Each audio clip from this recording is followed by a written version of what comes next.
శ్రీ మహాగణాధిపతయే నమః. శ్రీ మహాసరస్వత్యై నమః. శ్రీ గురుభ్యో నమః. ఈ సంవత్సరము చివరి లోపల షష్టగ్రహ కూటము ఏర్పడుతుంది. షష్టగ్రహ కూటమి అంటే 6 గ్రహాలు ఒక కూటమిగా ఒక రాశిలోకి రావడము.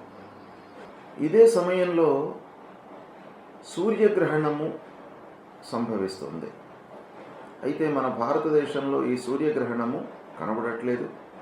29 మార్చ్ 2025 రోజున మధ్యాహ్నం 2:21కి గ్రహణం ప్రారంభమయ్యి సాయంత్రం 6:14 వరకు పాక్షిక సూర్యగ్రహణము ఉంది.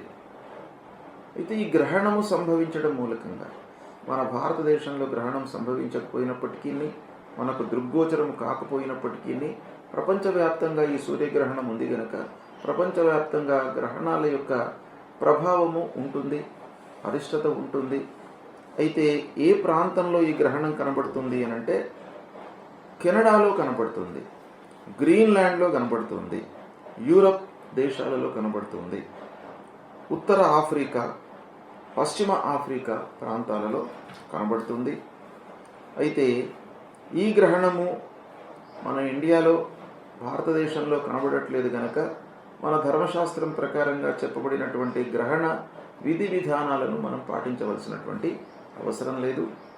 ప్రపంచవ్యాప్తంగా గ్రహణం ఉంది కనుక కొన్ని దేశారిష్ట యోగాలు ఇదే సమయంలో షష్టగ్రహ కూటము, పంచగ్రహ కూటం కూడాను ఇన్వాల్వ్ అయ్యింది కాబట్టి కొన్ని అరిష్టాలు సంభవించే అవకాశాలు ఉన్నాయి. వాటికి సంబంధించినటువంటి పరిహారాలను కూడా చెప్పాను. దాన్ని మీరు చేసుకున్నట్టయితే ఈ గ్రహణ ప్రభావం కూడాను తగ్గుతుంది.